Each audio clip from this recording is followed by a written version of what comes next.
자, 오늘은 시장이 어제 7.5% 폭락, 코스닥이 8년 만에 2011년 이후로 8년 만에 정말 최대치 폭락을 보이고 나서 어, 당연히 어느 정도의 이제 리바운딩을 생각을 했습니다. 저 또한 마이너스 5% 정도 아침에 밀렸다가 플러스 한 뭐 1, 2% 정도로 끝나지 않을까 이렇게 봤는데, 일단은 그 입장은 실패를 했어요. 그건 실패를 했고, 근데 오후장에 왜 저렇게 반등세를 유지를 못하고, 일단은 장중에 오전 중에는 한 1% 정도까지 가까이는 이제 올라갔잖아요.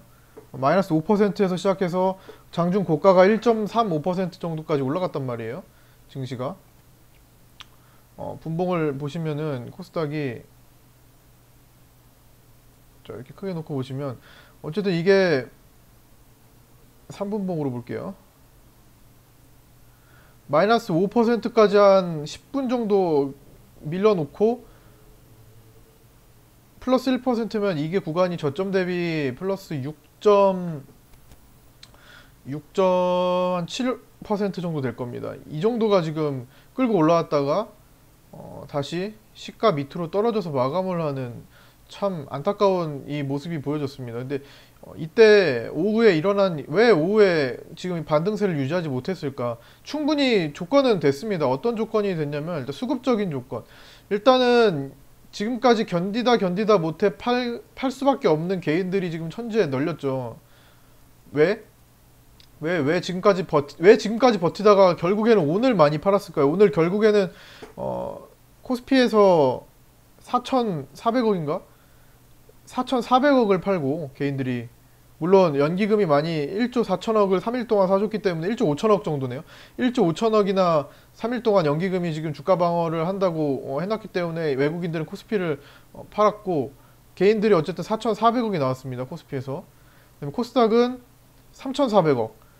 이게 주황선이 지금 개인들의 매도인데 그래도 계속 나왔어요. 오늘 하루 종일.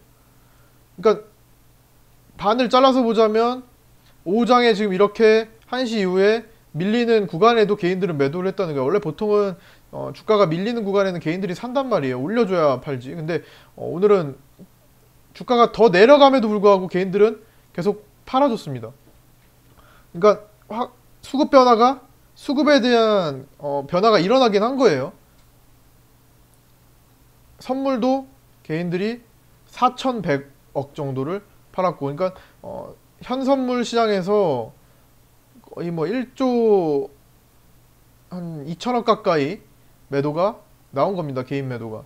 근데 일단은 특이점은 이 오후장 때 나온 건데, 외국인들은 충분히 오늘 개인들 매도를 이끌면서 오전에 굉장히 많이 밀었다가 반등을 강하게 주면서 마치 오늘 굉장히 큰 양봉을 보이면서 마감을 할 것처럼 만들어 놓고 나서 1시 정도부터 굉장히 거칠게 밀었어요. 이때 변화가 생긴 것은 일단 첫 번째로는 신라젠의 설거지파도, 신라젠이 3연하가 다시 들어갔죠. 아침에 하한가를 풀면서 어떤 반등의 기미를 보이다가 다시 하한가를 들어갔습니다. 이게 예전에 이제 나온 영화 작전에서 볼 수 있는 그 광경이었는데, 작전에서 나왔던 광경이 이제 현실화가 된 건데, 옛날에 뭐 네이처셀에서도 나왔고 내추럴 엔도텍에서도 다 나왔었던 거예요. 흐름이 하한가 연속 행진에서는 사실 팔고 싶은 사람도 팔지 못하잖아요. 그래서 언제까지 하한가를 이 진행을 할지 알 수 없기 때문에 물량을 처분하기 위해서 어느 하루를 풀어줍니다. 그러니까 하한가에서 굉장히 물량을 많이 잡아먹어서 사람들이 이제 하한가가 풀리는구나, 이제 올라가는구나 라고 생각한 사람들이 보고 있다가, 이거 워낙 관심이 많은 상태이기 때문에 보고 있다가 물량이 확 들어왔는데 거기다 대고 계속 파는 겁니다. 그래서 그러면서 다시 하한가를 들어가고, 이러면서 그동안 팔고 싶어 했던 어떤 수천만 주 있었잖아요. 첫날에는 한 1,400만 주였나요? 1,400만 주를 팔고 싶어 한 사람들이 못 팔고, 그 다음에 어제도 한 1,100만 주 팔고 싶어 했던 사람이 못 팔고 그냥 이렇게 쌓아두고만 있었다는 거죠. 근데 그 가격에서조차 못 팔았, 그러니까 하한가 2연하한가에서 팔고 싶었던 사람이 3연하한가 있던 이 자리에서라도 팔고 나간 오늘 모습이 보였습니다. 4,500만 주. 기관이나 외국인들은 대량으로 이거를 취급했던 주체들은 사실 얘가 뭐 오늘은 뭐 결론적으로 개인들이 많이 팔았는데 사실 뭐 개인 외국인 뭐 이 중간에 이거는 순매매 현황이기 때문에 중간에 팔아야 할 외국인들 팔아야 할 기관들은 다 팔았다고 보시면 돼요. 이거 순매매 현황이기 때문에 사실 장중에 4,500만 주가 거래된 걸 가지고 어떤 이렇게 작은 이게 이게 100만 원 단위거든요. 37억이라는 거예요. 이게 수백억, 수천억이 왔다 갔다 하는, 수백억이 왔다 갔다 하는 상황에서 저 정도면은 사실 팔아야 될 사람들은 웬만큼 다 팔았을 겁니다. 그리고 뭐, 하한가가 다시 들어간 건데, 어쨌든 뭐 이런 모습을 보이면서 약간 설거지 파동 같은 흐름이 나오면서, 다시 하한가, 재차 하한가 들어간 시점에서 바이오주들이 올라가다가 굉장히 많이 밀렸어요. 코스닥의 대부분 시총을 차지하고 있는 바이오주들이 같이 올라가다가 신라제나와 함께 밀려버렸습니다. 셀트리온 헬스케어도 그렇고 뭐 HLB도 그렇고 또 다른 것들 뭐 굉장히 많은 뭐 메디톡스도 그렇고 많이 올라오다가 다 밀려버렸습니다. 그러면서 다시 코스닥이 하락 전환을 하면서 이제 끝나다가 중간에 이제 그게 있었죠. 금융 당국에서 지금 이 금융시장에 대해서 예의주시를 하고 있는 상황이고, 컨틴전시 플랜으로 해서 네 가지 방안이 있다. 첫 번째 뭐 공매도 규제가 있는데 공매도의 지금 순기능 얘기할 때는 아니지만 공매도의 순기능을 얘기를 하고 있어요. 지금 공매도 역기능에만 집중을 해서 일단은 2008년과 10월과 2011년 8월에 이제 엄청나게 폭락을 했던 당시에 보여줬던 이 공매도 한시적 금지, 이때 한 8개월 정도가 공매도를 불가능하게 해놨었거든요. 이때는 한 4, 5개월 정도가 됐었고, 미국 신용등급 하락 때. 그때처럼, 이때는 이제 한 정권에서 일어난 거예요. 이 당시에 2008년과 2011년도. 그때처럼 사실 공매도 금지가 빨리 그게 이제 굉장한 일단 부양책이 될 수는 있어요. 지금 현재에서 작은 호재만 해도 크게 반응할 수 있는 환경이기 때문에 사실 이것도 지금 큰 도움이 됩니다. 근데 일단은 지금 시행은 안 되고 어떤 검토만 하고 있는 입장을 지금 계속 얘기를 하고 있기 때문에 그거를 이제 어떤 뭐라고 해야 될까, 실망감, 기다리다 지친 표현이 맞다고 해야 되나, 어쨌든 바로 나오지 않아서 바로 끌어올리기보다는 좀 시기를 좀 늦추는 뭐 그런 모습도 포함되어 있었던 것 같습니다. 그러니까 사실 지금 검토는 많이 끝났어야 되는 상황이고, 하려면은 어차피 할 거면은 지금 빠른 시기에 사실 일어나야지 마땅한 수준이잖아요. 그 정도의 낙폭과대를 그동안 보였으니까. 어쨌든 뭐 이런 것들도 있었고, 그다음에 세 번째, 막판에 이제 코미팜이 한가가 갑자기 들어갔어요. 코미팜도 시가총액이 1조 원 단위를 보이고 있었던 종목인데 얘도 한 3천억 이상이 지금 시총이 날아간 거잖아요. 뭐 이런 모습도 있었고, 지금 어쨌든 대형 바이오주들은 지금 다 피하고 봐야 됩니다. 1조 원, 특히 1조 원 넘는 바이오주들은 다 웬만하면 다 거품이라는 생각을 가지세요. 뭐 그게 사실 뭐 실적을 크게 보이고 있는 종목일지라도 일단 조 단위가 넘어가는 바이오주들은 가급적 지금 시기에는 하지 않는 것이 좋습니다. 일단은 시총이 사실 1,000억 가치를 가지고 있는 게 지금 200억, 300억을 한다. 차라리 이게 훨씬 나아요.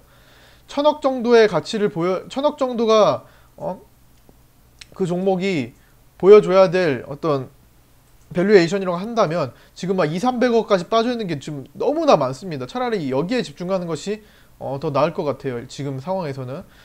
그렇기 때문에 코미팜이 지금 뭐 때문에 빠졌는지는 이따가 뭐 다 살펴봐야 돼. 막판에 하가 왔거든요. 갑자기.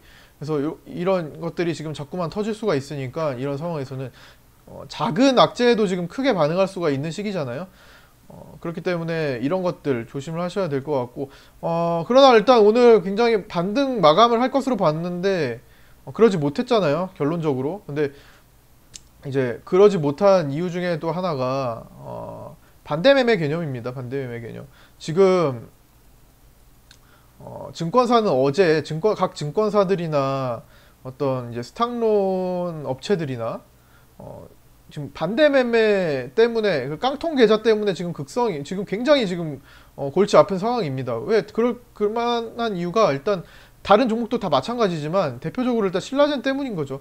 신라젠이 시가총액이 2위였던 만큼 엄청나게 많은 이제 빚이 있는 상황인 거예요. 그러니까 이걸 담보 대출을 받은 사람도 있을 것이고, 그러니까 보유 가치, 그러니까 신라젠을 보유했다는 것을 담보로 이제 돈을 대출받은 뭐 주식담보대출도 있을 것이고, 신용도 있고, 신용이 아직도 제거가 안 됐을걸요?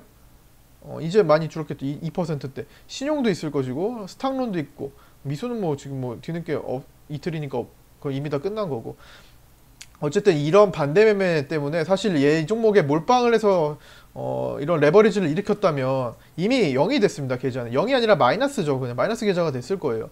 마이너스 몰빵을 한 사람들도 꽤 많을 겁니다. 이거 굉장히 개인 주주가 많고 신용도 많이 허용을 해줬기 때문에, 그리고 담보대출도 많이 허용해준 종목이기 때문에 모든 증권사가 다 허용을 했었어요. 50%만 돼도 몰빵이었으면 0이 되는 거죠, 구조가. 그래서 이게 지금 상황이 터지면서 얘가 오늘조차도 이제 하한가에 가면서 보통 나눠 갖고 있던 사람들은 다른 종목을 강제로 팔아야만 되는 상황인 거예요. 이제 증권사들이나 이제 이런 이제 레버리지를 취급하는 쪽에서는 빨리 지금 돈을 돌려받지 못할 우려가 있기 때문에 빨리 다른 걸 있다면 이걸 팔게 해가지고 방어해야죠. 원금 회수를 해야 될 거 아니에요, 빌려준 돈을. 그렇기 때문에 오늘 개인 매도가 아침부터 굉장히 많이 나온 겁니다. 일단 아침에 하한가 주문이 강제로 걸린 게 시작하자마자 1000종목은 됐어요. 물론 바로 커버하면서 한 3,400 종목으로 한 5분 새에 바뀌었지만 너무나 많은 종목이 일단 하한가에 주문이 굉장히 많이 들어왔었습니다. 이제 그런 상황이고, 한 2천억 정도는 강제 반대 매매를 아침에 보이면서 시작했기 때문에 미처 팔리지 못한 것도 포함해가지고 아침에 5%나 급격하게 밀려버린 거예요. 그 다음에 이제 그 물량이 소화되면서 올라왔던 건데 아직도 많이 남은 것 같습니다. 아직도. 왜 그러냐면 이거는 이제 D+2에 일단 보통 해요. 이제 오늘 담보 비율이 부족해진 상태라면, 오늘 이제 신용을 썼는데 담보 비율이 오늘 부족했어요. 그러면은 보통은 내일까지 상환을 하면 됩니다. 내일까지. 예를 들어 계좌에 이제 내일 뭐 밤까지 다시 만약에 1,000만 원이 부족하다. 그러면 내일까지 얘를 1,000만 원을 넣으면 돼요. 그러니까 오늘 종가 내일 올라와 버리면 사실은 상관이 없는 거예요. 오늘 1,000만 원이 부족한데 내일 입금을 해야 되는 상황인데 1,000만 원을 바로 다음날 회복을 해버리면 또 오늘이 방어가 되는 거예요. 방어가 되는 상황이에요. 그래서 이게 방어가 안 됐을 때 그 다음날 아침에 반대매매 주문이 하한가로 나갑니다. 그러니까 오늘 반대매매 나간 거는 이틀 전에 이뤄진 상황이라는 거예요. 이틀 전에 이미 반대매매 그 대기 물량으로 지금 적용이 된 상황이라는 겁니다.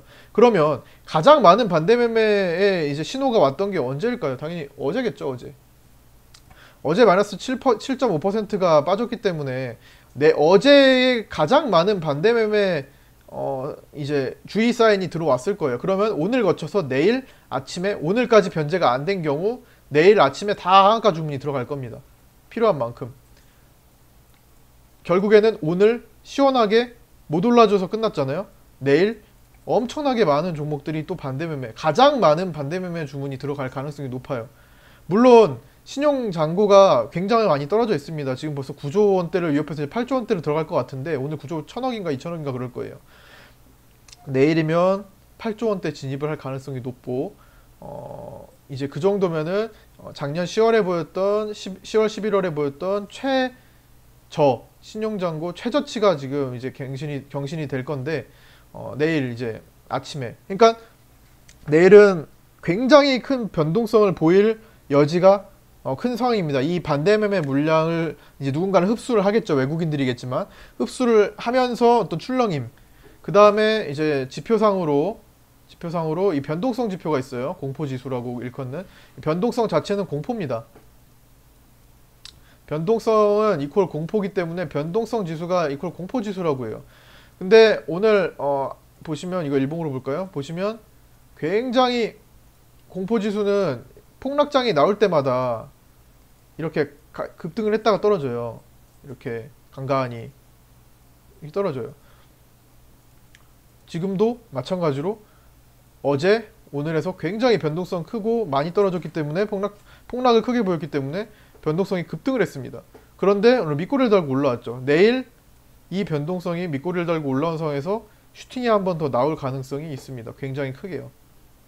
그러고 윗꼬리를 장중에 달고 내려오든 어쨌든 장중에 이걸 보일 가능성이 매우 높아요.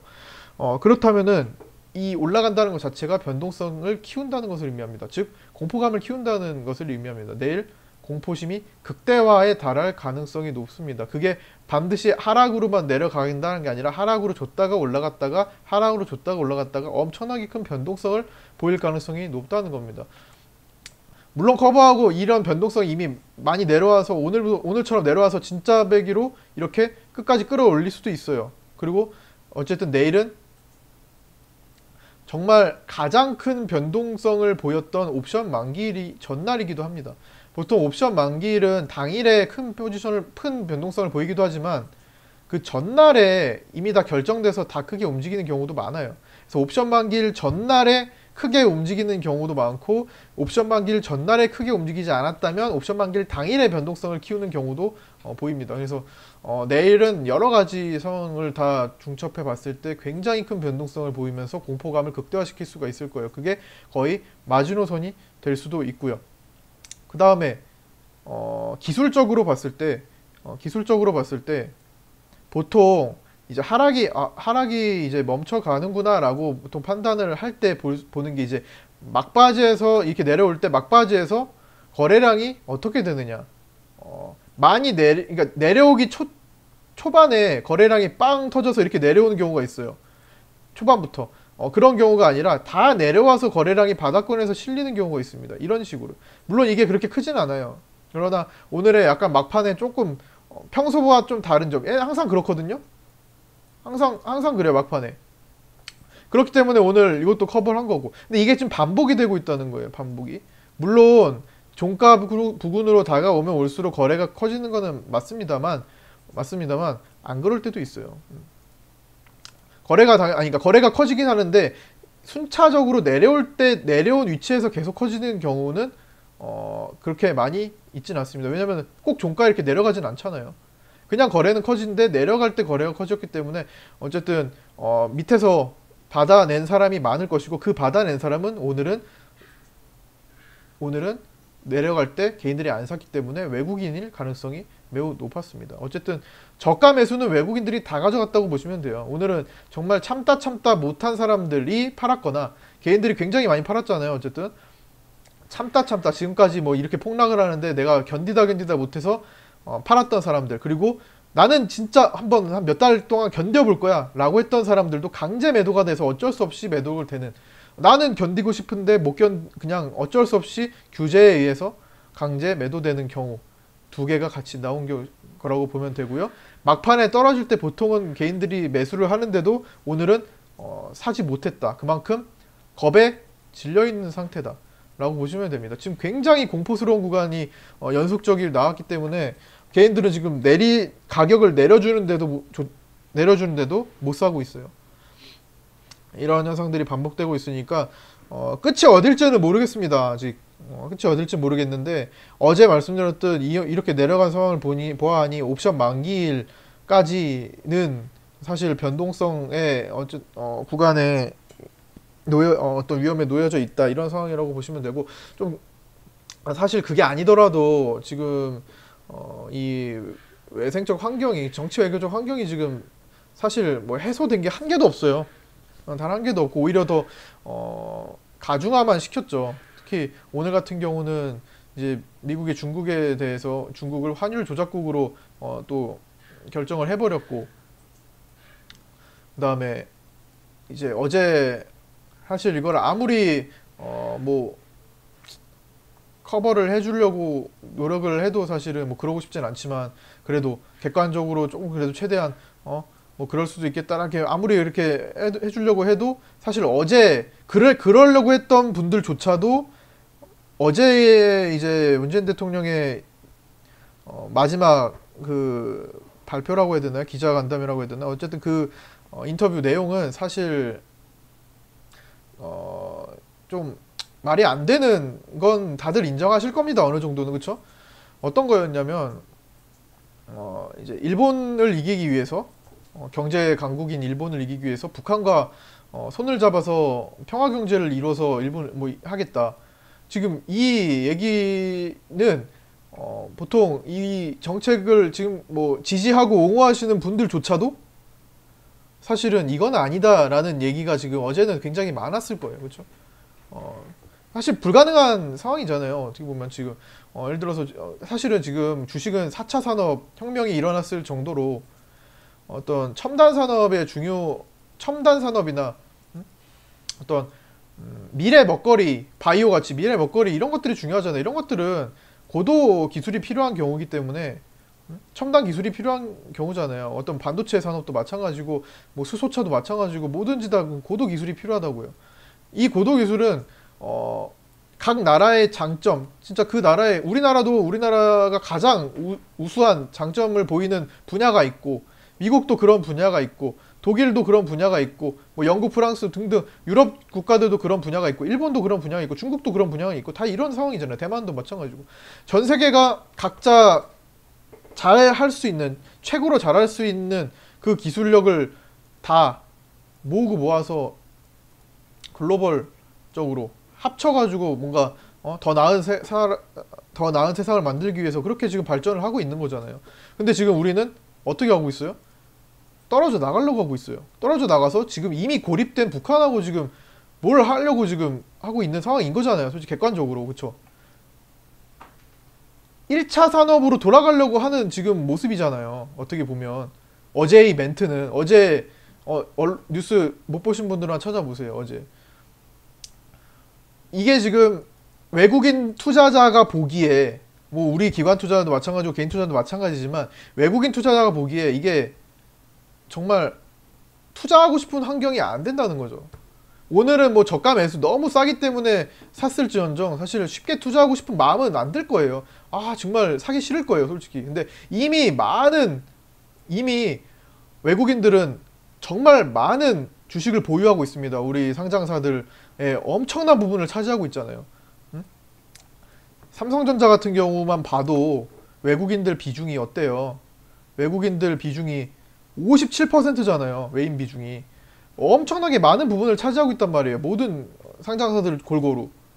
이런 상황에서 정말 야, 이거를 사고 싶진 않은데 참 팔자니 기존에 갖고 있는 게 내려가면은 그만큼 주가 평가액 손실은 보는 거고, 물론 공매도로서 다스리고 있지만 내려갈 때도 차익 실현을 하고는 있지만 외국인들은 공매도가 가능하기 때문에 진짜 외국인들 입장에서도 굉장히 괴로울 상황일 겁니다. 개인 투자만 하진 않겠지만 지금 이 상황이에요. 아, 이게 진짜 주식을 다루는 사람 입장에서 보기에는 정말 말도 안 되는 상황이거든요. 심지어 이렇게까지 얘기를 했는데 그 다음날 오늘 새벽에 뭐 했어요? 미사일 2발 쐈죠. 미사일 2발 쐈잖아요. 그리고 북한에서 그런 말을 했습니다. 맞을 짓 하지 말라. 무슨 우리랑 뭘 하겠다고. 이런 말까지 나왔어요. 이게 부끄러운 일입니다. 어떻게 보면. 우리는 손을 내밀었는데 거기다가 손바닥을 때리고 있는 입장이 된 거예요. 대체 여기에 대해서 동의하는 분들은 얼마나 될까요? 솔직히 지금 뭐 많다고는 하는데 저는 모르겠습니다. 지금 주식만을 금융 경제 이쪽만을 생각을 한다면 이거는 너무나 지금 잘못된 길을 가고 있는 거라고 생각을 하고, 물론 뭐 한 수십 년 뒤에는 그래, 수십 년 뒤에 뭐 우리도 수십 년 동안 발전한 거잖아요. 50년 때부터 8, 90년 때까지 오면서 2000년 때까지 오면서 수십 년간 굉장히 빠른 발전을 한 거잖아요. 그래서 수십 년 뒤에는 가능할 수도 있을지 몰라요. 그냥 지금 당장 우리가 겪어야 될 그 시기에는 적합하지 않다는 겁니다. 일단 안정적인 판을 깔고 나서 그 다음 밑으로까지 손을 내미는 게 순서라고 봅니다. 한미일 체제를 좀 더 강화를 시키는 편이 지금으로서는 주식 시장에는 최선이라고 생각을 합니다. 일단 안정적인 어떤 어쨌든 이 첨단 산업은 아까도 말씀드렸지만 이런 글로벌 협업이 이루어지지 않으면 안 돼요. 그 국가 한 국가가 할 수 있는 게 한계가 있습니다. 각자 뭐 노벨상도 보시면 아시겠지만 각자 진짜 뛰어난 분야들을 다 골고루 나눠 가지고 있잖아요. 특히 우리나라는 그게 없고 이런 상황에서 우리가 독자적으로 할 수 있는 것은 사실 거의 전무하다고 보시면 되고 그게 가능하다고 하는 것은 정말 오랜 시간이 걸릴 것이고 사실 구체적인 방안도 없는 상황입니다. 심지어는 어제 그 방안에 대해서 국민 공모까지 하잖아요. 어제 이것도 한번 찾아보세요. 국민 공모를 해요. 어떤 방안? 우리가 일본 없이 자립할 수 있는 방안, 기술력으로 반도체 산업을 키울 수 있는, 소재 산업을 키울 수 있는 방안에 대해서 국민 공모를 하고 있어요. 즉 이퀄 뭐예요? 대책 없다. 대책 없이 일단 고집을 부린 것이다 라고 지금 결론을 짓고 있잖아요. 안타까운 상황입니다. 너무나 지금 저는 너무나 안타까운 상황이라고 생각을 해요. 이게 사실은 너무 큰 비난을 막 무조건 비난만 하자 그런 건 아니야. 솔직히 잘못된 이게 조금 이 계산을 차고다 약간 잘못된 생각이라고도 생각을 할 겁니다. 근데 지지율은 올라가고 있어요. 이게 이 문제를 어떤 총선까지 끌고 가려는, 총선을 이기기 위해서 끌고 가려는 어떤 모습일 수도 있어요. 우리는 워낙 정치가 지금 그렇잖아요. 여야가 서로 대립하고 뭐 이런 구조기 때문에, 물론 미국이 더 심하지만 그런 거는 어쨌든 총선이 얼마 남지 않은 상황에서 지금 무조건 중요한 것은 득표율이겠죠. 지금 이런 상황이라는 거예요. 근데 이렇게 지금 강수로 강대 강으로 지금 맞서니까 지지율이 올라가더라. 그러니까 이게 설령 계산이 틀려서 지금 뭐 주식시장이 이렇게 환율을 이렇게 치솟고 이래도 쉽게 고치지 못하는 상황일 수가 있어요. 방안은 지지율이 떨어져서 이거를 수정할 수 있는 어떤 정책적 보완이 일어나야 될 것 같다는 겁니다. 지금 그게 좀 필요한 시기가 아닐까 싶어요. 그래서 이게 뭐 원한다고 이렇게 되지는 않고 전체적인 자연스럽게 이제 수천만의 국민들이 다 모여서 만들어진 결과긴 하지만 어쨌든 적어도 주식을 다루는 이 500만 명, 600만 명 입장에서라도 시장 친화적인 생각을 저는 했으면 좋겠어요. 그게 모여야만 이게 파워가 세지는 거죠. 그래서 정책을 어느 정도 초점을 맞춰서 수정할 수도 있는 거고. 그래서 이 힘이 조금 생겼으면 좋겠습니다. 저는 개인 투자자들끼리 이제 어떤 의견을 좀 뭉칠 때가 오지 않았나 싶어요. 나는 주식을 하는데 이걸 반대를 한다면 저는 주식을 그만두라고 말씀을 강하게 드릴게요. 이 말에 이게 합리적이지 않고 동의하지 않는다라고 생각하시는 분들은 많습니다. 전체적으로 우리나라 국민은 대부분 주식을 안 하기 때문에 나머지 3천만 원 안 한다는 거잖아요. 3천만 원, 그렇죠? 입장이 다르기 때문이에요. 이걸 경험하지 않았기 때문에 이렇게 생각할 수도 있어요. 그러나 나는 지금 주식으로 뭔가를 해보겠는데 이걸 동의하지 않는다. 그러면 지금 주식을 팔고 앞으로 다시는 주식하지 마시기 바랍니다.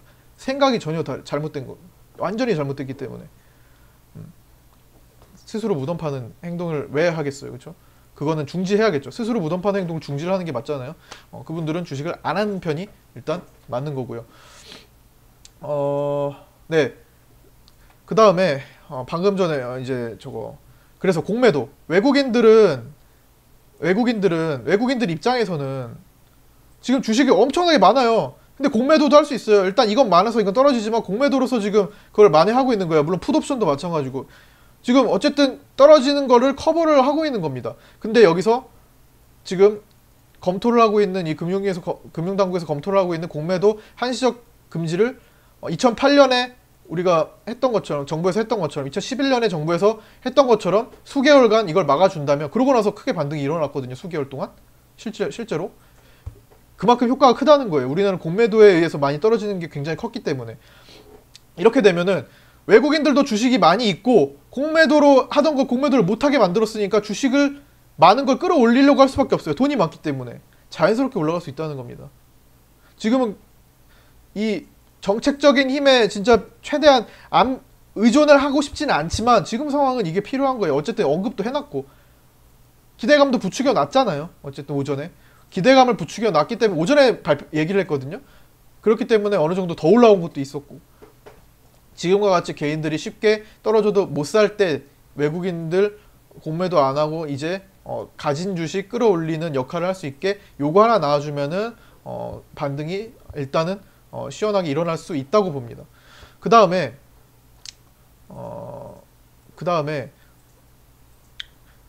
자, 만약에 그래서 만약에 이제 뭐 저녁 때라도 얘기를 할 수 있는 거니까 뭐 내일 할지도 모르고 언제 할지는 솔직히 모르지만 언젠간 하겠죠. 얘기를 꺼내놓고 안 하는 것은 정말 그건 뭐 하자는 건지 그쵸? 일단 하긴 할 겁니다. 하긴 할 테지만 어떤 뭐 조건을 걸 수도 있고요. 어쨌든 한다면 시장 반등이 나온다면 중요한 것은 절대적으로 코스닥에서 코스피는 웬만하면 지금 외국인들도 계속 팔고 있으니까 하지 마시고 코스닥에서 최소 5천억 밑에 더 나가서 3천억 밑에 있는 종목만 건드리세요. 저는 기회가 된다면 1,000억 밑에 500억 밑에를 더 선호를 할 때라고 보지만 그래도 최소 조건 이거 각자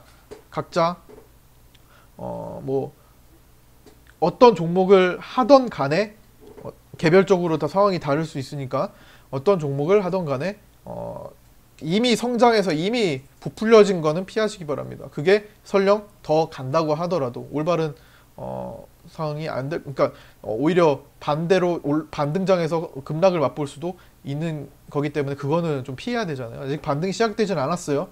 반등이 시작되진 않았고 앞으로 반등장이 나올 때 물론 내일 출렁이고 내일부터 반등이 시작될 수도 있는 겁니다. 물론 어떤 정책적으로 조금 뭐 변경이 있었으면 좋겠지만 뭐 내일이든 옵션 만기일이 목요일이잖아요. 내일 모레 당일이든 어쨌든 변화가 시작되는 날이 있겠죠. 그 날부터 종목을 볼 때는 그렇게 하시고 뭐 이미 오늘 뭐 대부분 다 썼다고 생각을 해요. 그런 뭐 그 상황이 됐다면 일단 두시고 이미 썼기 때문에 지금 뭐 팔고 할 필요까지도 없을 것 같아요. 지금 개인들만 많이 파는 상황에서 같이 그걸 부추길 필요는 없을 것 같고 뭐 더 내려갔다 올 수는 있겠죠. 오늘처럼 될 확률이 있어요. 내일도 아침에 반대 매매 물량을 쫙 받았다가 이렇게 끌어올릴 확률도 큽니다. 그래서 내일 그러면 이제 공포지수가 아까 설명드렸던 것처럼 급등이 나오겠죠.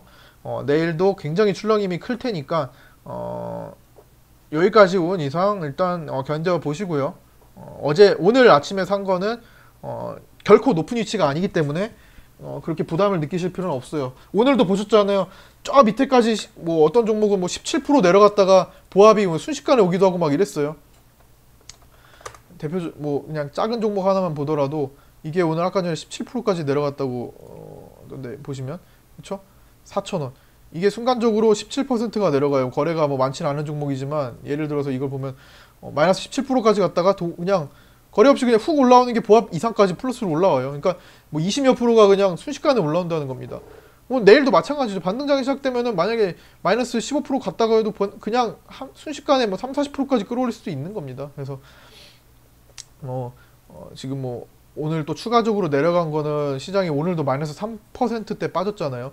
마이너스 7.5에 마이너스 3.52인가요? 뭐 이렇게 빠진 이런 상황에서는 토탈 이게 누적되면 마이너스 12인데 이틀 동안에 그렇죠? 더 복리로 늘어나니까 이 정도 될 텐데 와 엄청난 거예요. 뭐 한 달 내내 폭락장으로 보인 수준을 이틀 만에 보여줬으니까 당연히 종목들이 호가 비어진 상태로 막판에도 못 버텼을 겁니다. 근데 그것도 채워지는 거는 또 순식간이니까 오늘 산 거는 특히나 뭐 이게 뭐 고점도 아니고 그냥 밑에서 주워 담은 거라면은 그 가격은 결코 높은 게 아니라고 생각을 하시고 이 시기가 지나갈 때까지 좀 한번 있어 보시고요. 그 다음에 이걸 또 계속 갖고 있어야 되냐? 또 이것도 아니에요. 그러니까 반등이 나왔을 때 너무 또 낙관할 것도 아닌 것 같아요. 지금 어제부로 이제 어쨌든 문재인 대통령의 그 고집을 느꼈잖아요, 다들. 이제 북한과의 평화경제. 북한은 거들떠도 지금 보지 않은 상황인데 그냥 거기다 대고 미사일 쏴대고 맞을 짓 하지 말라는 얘기까지 하고 있는 상황인데 어제 지금 7.5%나 코스닥이 하락한 시장을 보고 또 어떤 그 주식시장 관련해서 인터뷰를 했어요. 금융시장이 지금 환율도 이렇고 주식시장도 이런데 어떤 생각을 갖고 있냐 이런 인터뷰를 했습니다. 어제 이거 찾아보시면 나올 거예요. 근데 금융시장이 대체 어떻길래 이렇게 뭐 호들갑이냐 뭐 이런 식으로 좀 순화하면은 다른 말로 했지만 지금 저는 그렇게 지금 받아들여졌고 뭐 그런 얘기가 나올 정도로 지금 굉장히 지금 이게 사실 딱 틀에 지금 정해져 있는 걸 지금 고집을 하려는 것 같아요. 그러니까 이 한 가지를 정해놓고 다른 거를 좀 막아버리는 약간 이런 정책을 지금 펼치고 있는 것 같습니다. 계산을 딱 이렇게 해놓고 여기에 지금 맞춰서 이 권력을 이용하는 약간 이런 분위기로 지금 가고 있기 때문에 일단은 반등이 나오더라도 너무나 낙관할 것도 아니고 지금 또 너무나 비관할 것도 아닌 것 같아요. 그 지소미아가 24일인가 21일인가 그렇죠. 그게 이제 연장을 해야 되는 그 시기와 그 다음에 화이트리스트가 본격적으로 적용되는 28일 하여튼 21대 20일에서 28일 요 사이가 가려면 한 2주 정도죠. 요때까지 뭔가 지금 많은 결정을 해야 될 것 같습니다. 만약에 진짜로 이거를 파기하려는 순간까지 가버리면은 지금 주식은 좀 다르게 생각을 해야 될 수도 있어요. 근데 지금 당장은 그렇게 우려할 것까지는 아니고 이건 이루어지기 어려워요. 객관적으로 이거는 파기는 사실 못할 거라고 봅니다. 못할 거라고 이제 혹시나 할 수도 있다는 환경에 지금 증시가 지금 반응을 하는 거잖아요. 어제도 말씀드렸듯. 어쨌든 이 시기. 그리고 사이드카가 금융위기 2008년 때 이후로 딱 4번 걸렸습니다. 하락으로. 2011년 때와 2016년 이때 이렇게 걸렸는데 보통 사이드카 어제 걸렸잖아요. 그리고 이제 2011년에 2차례, 한 차례 해서 4번 걸렸단 말이에요. 보통은 제가 오전에 이제 아침에 이제 그 자료를 보내드렸잖아요. 그것처럼 2011년, 2016년, 2019년 사이드카 걸리고 그 기준으로 다 5에서 10거래일 내에 5에서 10% 이상은 다 올라왔었습니다. 5에서 10% 정도는. 시장이 그 기준대로 5에서 10% 정도 반등 나오면 종목들은 그래도 20% 정도는 개별주는 다 올라올 겁니다. 지금 사이드카 걸린 기준 대비 마이너스 5%는 떨어졌을 거예요. 5에서 5% 정도는 떨어졌겠죠. 오늘 3%니까 4, 5% 정도 떨어졌어요. 아직까지 5에서 10거래일 정도는 더 지켜볼 상황을 지켜볼 만한 상황이 될 겁니다. 그래서 5에서 10거래일 정도 사이에 어떤 반등장이 펼쳐졌을 때 종목별로 현금화할 수 있는 건 어느 정도 현금화를 해둬야 될 것 같아요. 반등이 좀 세게 나온다. 이거는 조금 시원하게 반등 나오네. 한 15%, 20% 장중에 올라오네. 일단 어느 정도 그게 비록 손실을 지언정 일단은 조금 끊어두는 전략이 좀 필요할 것 같아요.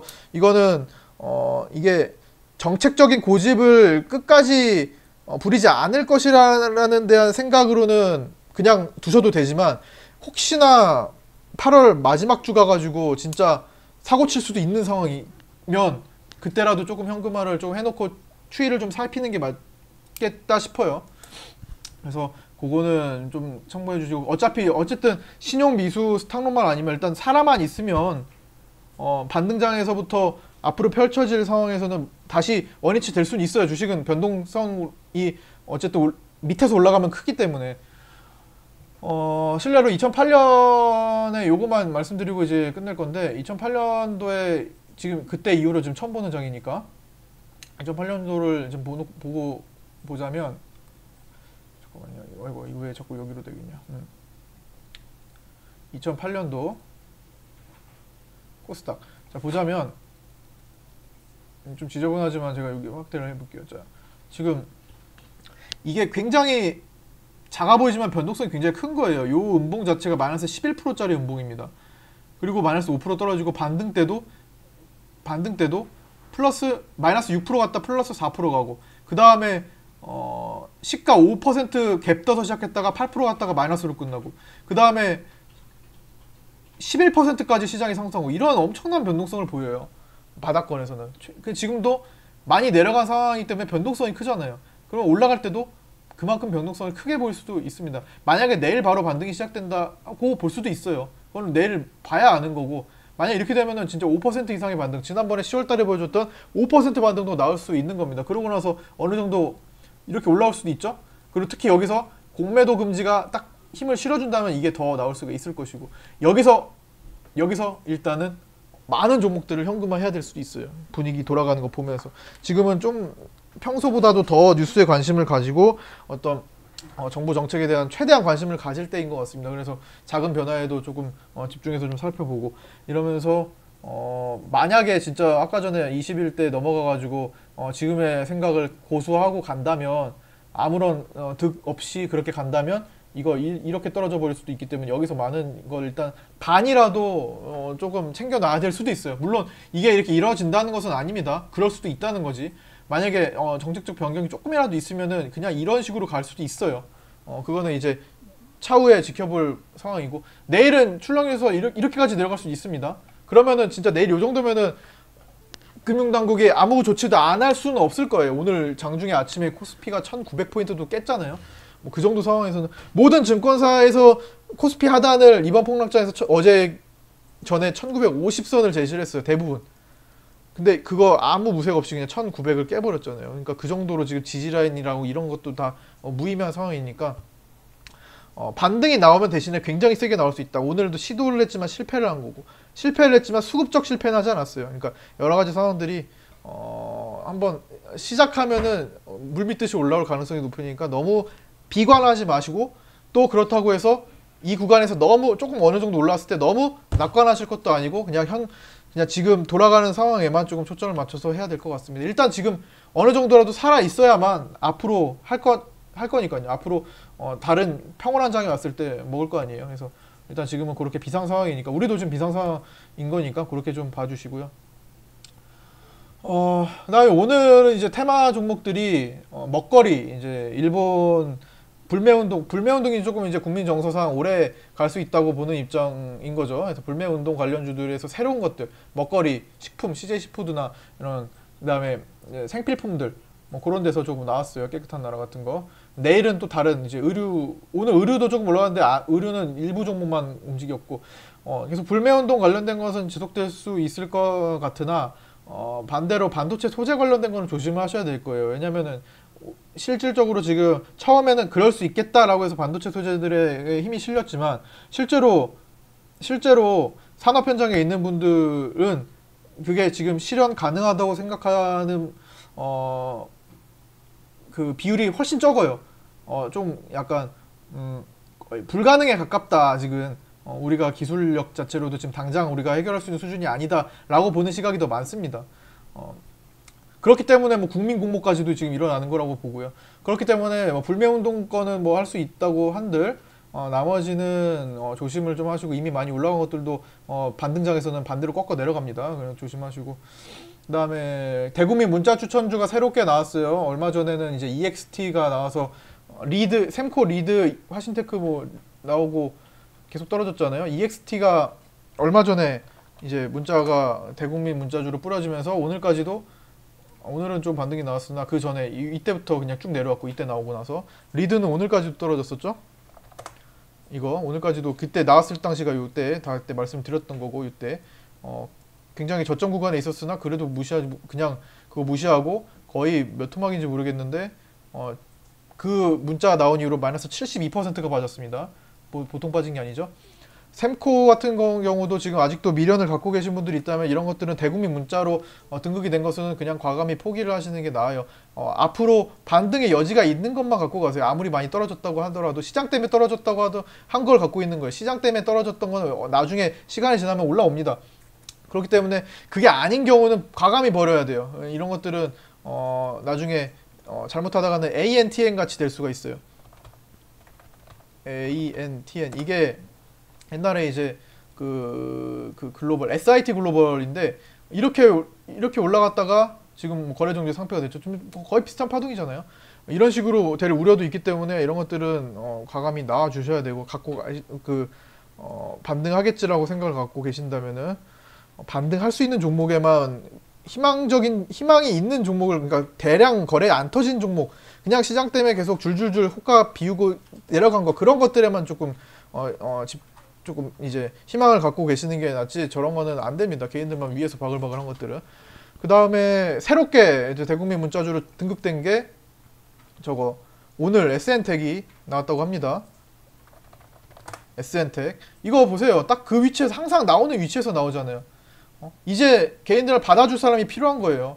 그동안 올라왔기 때문에 받아줄 사람이 필요해요. 꼬시기 위해서 조금 더 올라갈 수도 있고 아니면 리드나 EXT처럼 바로 내릴 수도 있는 거예요. 몰라요. 그렇기 때문에 굳이 모르는 걸 왜 해요? 굳이 앞으로 결과가 내려갈 게 뻔한 걸 왜 하죠? 그러니까 이런 거는 접근을 하지 마세요. 일단 아무리 제가 좋다고 아무리 나중에 올라갈 수 있는 종목이라고 한들 갑자기 대국민 문자주로 등극한다? 그건 과감히 그냥 포기하고 그게 얼마 손해든 간에 포기하고 버려야 됩니다. 그 관점이 항상 그건 항상 거의 공식화 시켜놔야 돼요. 지금은 이걸로 재미본 어떤 그 작업 세력 쪽이 많기 때문에 계속 부리는 거예요. 재미를 안 봤으면은 안 하겠죠. 샘코로 그 전에 수많은 종목들로 너무 많은 재미를 본 거예요. 특히 샘코로 최근에 많이 봤기 때문에 그만큼 문자가 가장 강력했고 언론화까지도 일어났던 거. 이거 재미 많이 봤겠죠. 문자 뿌리면서 올라오고 충분히 고점에서 실컷 먹고 나왔을 거 아니에요. 이거 올라가면서 실컷 먹었기 때문에 계속 이런 시도를 하는 겁니다. 왜? 당하는 사람들이 많았기 때문에. 그러니까 절대로 어떤 종목이든 간에 문자가 그냥 무작위로 뿌려진다. 그게 막 수십만 DB 활용해가지고 막 뿌리거든요.